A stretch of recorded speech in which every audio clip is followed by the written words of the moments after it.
Hi, and welcome to California Up Now. I'm Claudia Iseman, and we're here in downtown San Jose at the Cinequest office, and our guest today is Seila Cariat, and she is writer, director, and producer, co-producer of The Valley. Thanks so much for coming today and joining us on California Up Now. Thank you very much for having me. So tell us what the inspiration was for this film. Well, I've been living in Silicon Valley for about 20 years now, and I raised my two daughters here. And I come from a family of, my parents were immigrants. Just witnessing, the pressure that young people face here in Silicon Valley, particularly in the immigrant community, where parents are extremely successful and they have very high expectations of the children. That kind of inspired me to think of the story. And the other aspect that has impacted my life personally is mental health issues. And one of the things that happens, particularly amongst immigrants, it happens in every walk of life, across all ethnicities, is that any kind of mental health issues, there's a lot of stigma associated with the issues. They're kind of often hidden, not spoken about, and the effects of those issues are exacerbated because of the stigma. Well, now we're intrigued. Give us a synopsis of the film. A short one, without giving it away. So The Valley is about a very successful Indian American entrepreneur who seems at the surface to have an idyllic life. His daughter tragically commits suicide, and he embarks on a journey to find out what happened. And in this process, he learns many things about his own choices and his values and his life. And so the audience embarks on the journey with him. Okay. And it's very sad. When I read the synopsis myself last night, it kind of almost choked me up. I have to be honest with you. What's your history? So I have a very diverse background. I studied electrical engineering, and I actually did a graduate degree, a PhD in electrical engineering, and worked as an engineer for several years. And then I had two daughters. I moved out to Silicon Valley, and I had two daughters, and I tried to continue working for many years with my children.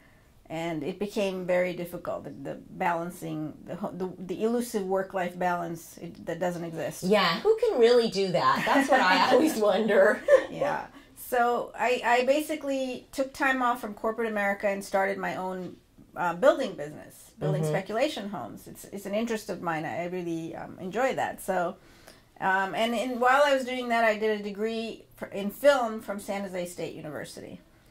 And that's where I received my training. I mean, it's something I've wanted to do my entire life, but the opportunity just didn't come up for me.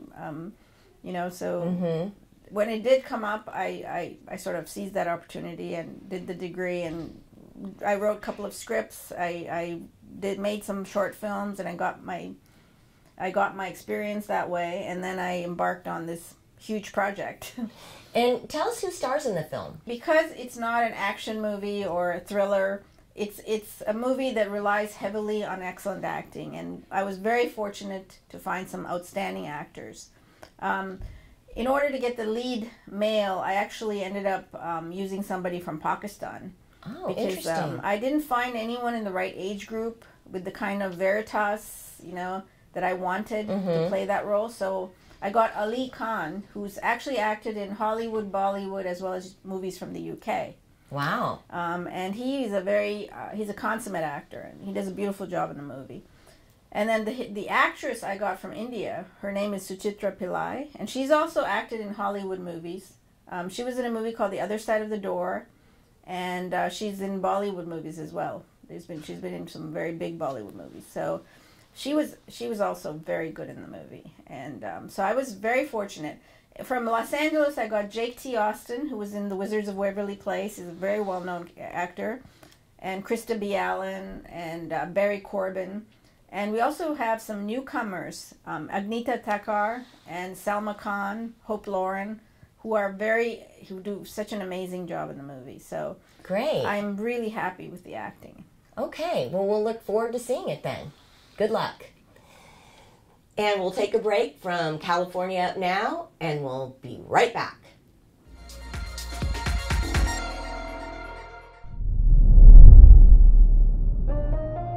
Would you like to win a complete makeover?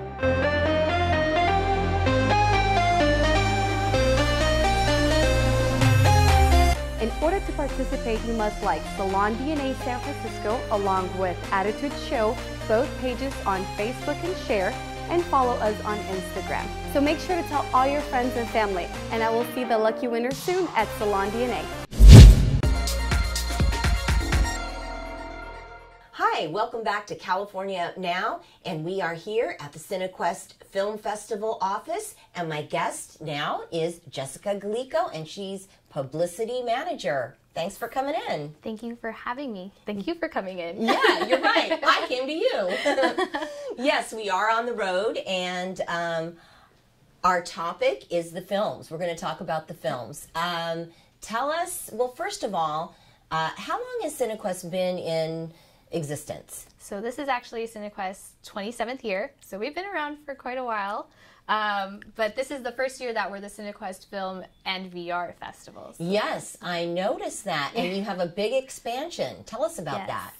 So a lot of people had a lot of questions with the recent closing of Camera 12, which was kind of one of our main venues during the festival.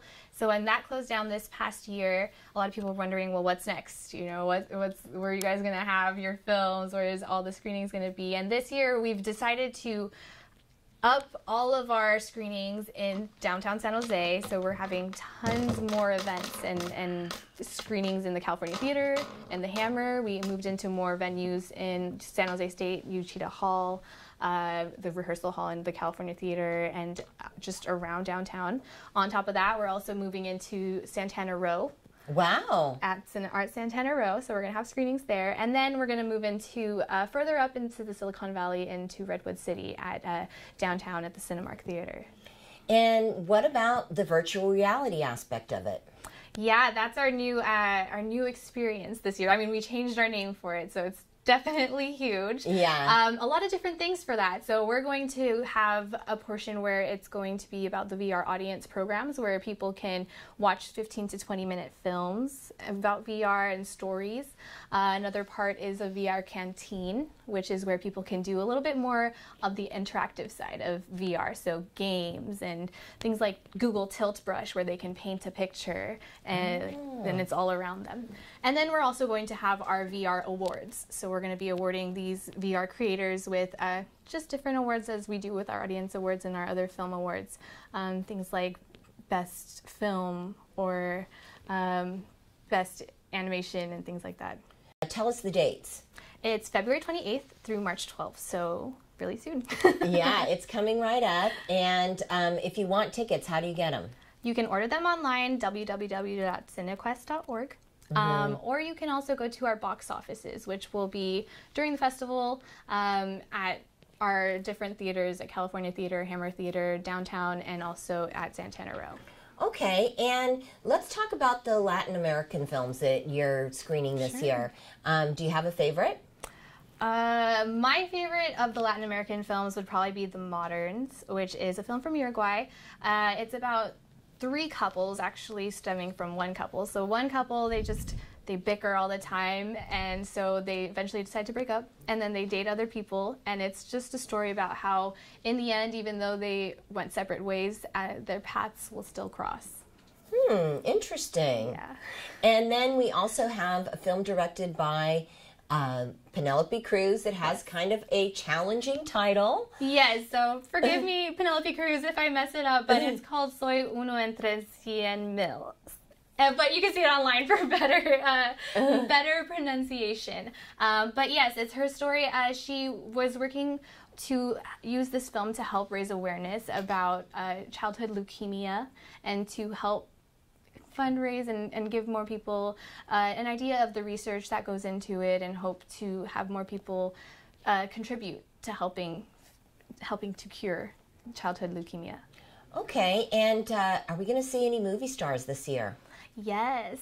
So our Maverick Award winners this year are super exciting. We're bringing in Jane Lynch, who is from Glee, and she's going to be in one of our films this year called Writer's Block, which is a really funny short film about a composer who hits writer's block, and she finds... Yes, I know that feeling. Yeah, she finds inspiration from an unlikely source. So that's going to be shown with her awards presentation. We're also bringing in Jason Reitman. Jason Reitman has been in Juno, worked on Juno and other films as well, like Up in the Air. So he's going to be coming with our writer's celebration, and he'll be helping to talk more about his experiences in writing, and there will be an awards presentation with that as well. Now, one of the things I really enjoyed about Cinequest in past years is being able, the question and answer period with the director after the films. Are we going to see any of that this year? Yes, definitely. So we encourage our filmmakers to come, and they were so excited to come share their stories. So anytime a filmmaker is here, they'll be able to go after the film to do a Q&A at the end. We'll see a lot of that because I already know a lot of them are coming. Great. Yes. And tell me a little bit about the spotlight films this year. Yeah, so we've got a lot of spotlight films, and actually one of the spotlight films we have is one you were talking to earlier today, The Valley. We also have a spotlight film that was crowdsourced by Google called India in a Day. That one is really cool. We have Carrie Pilby, whose director is, I believe she's from San Francisco, so that's another nice one. And we have a lot of other spotlight films as well. Great. Okay. Well, tell us again the dates, and I know what I wanted to know.